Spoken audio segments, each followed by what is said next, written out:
I spent a couple years hitchhiking around the world on sailboats, and at the beginning of this journey, there were a couple things that I was unsure about. And at one point, I was on a boat in an anchorage on a small island in the middle of the Pacific, and it was really hot, and there were a lot of flies, and there wasn't very much wind, and our engine was broken, and we were kind of stranded.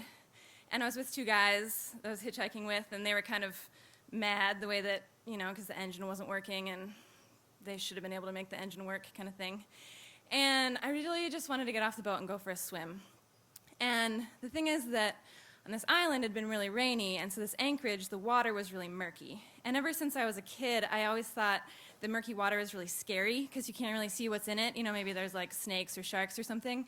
And we were on an island in the Pacific, so there really were sharks in this water, And so, but other people went swimming, so I thought, well, it's probably okay. But the other thing is that I was on my period.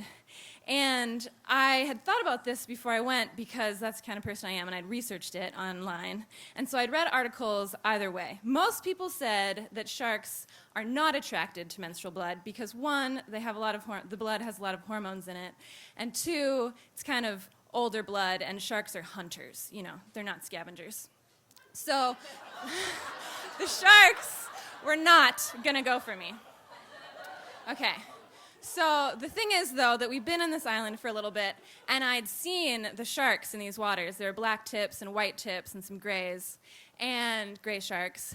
And they aren't really they don't really go for people. They're very docile, except when they're in a feeding frenzy. So when they smell blood in the water, they go crazy. And I'd seen this. There were fishermen who would throw bits of fish off of this pier, and the sharks would just chum all around it. There'd be this churning water, and the sharks would bite each other's heads trying to get the fish. And so I had this vision, and I also had all these articles I'd read, saying it was fine.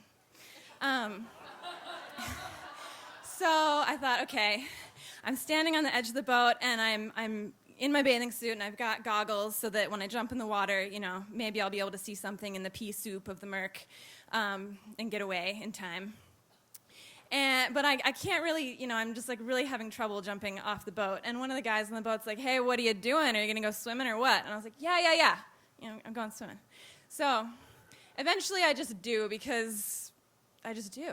I'm like, what? I'm just going to stand here all day, My dad says, the world is a scary place, but you still have to go out your front door. So there I go, jump in the water, and I feel so good. Remember, it was so hot and sticky. We're in the tropics, and this water is cool, and I'm swimming around, and it starts to rain, and so there's water in the sky, and I'm swimming all around in water, and it just feels magical. It's this beautiful tropical island.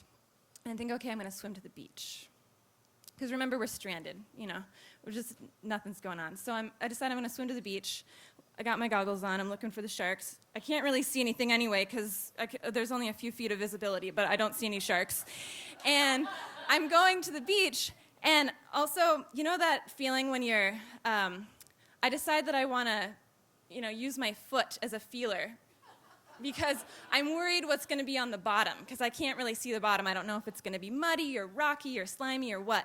And so I'm kind of feeling along with my foot, and then I realize, oh my God, I'm at an exotic island, and I don't really know anything about this island. I've just gotten here, and there could be anything on the bottom. There could be spiny urchins, which are poisonous. There could be stingrays, which are poisonous. There could be things I don't even know about, which are poisonous. And so I'm like, okay, I'm not going to go for a walk. I'm just going to swim back to the boat. No big deal. Everything's going to be fine. So I swim back to the boat. I'm like, okay, that was a great decision. Glad I didn't do that. Get back on board, pull myself back on the boat. And I look down, and it's a 30-foot boat. And all around the boat, swimming right at the surface so I can see them in this murky water, are 15 sharks. And I'm like, oh my God.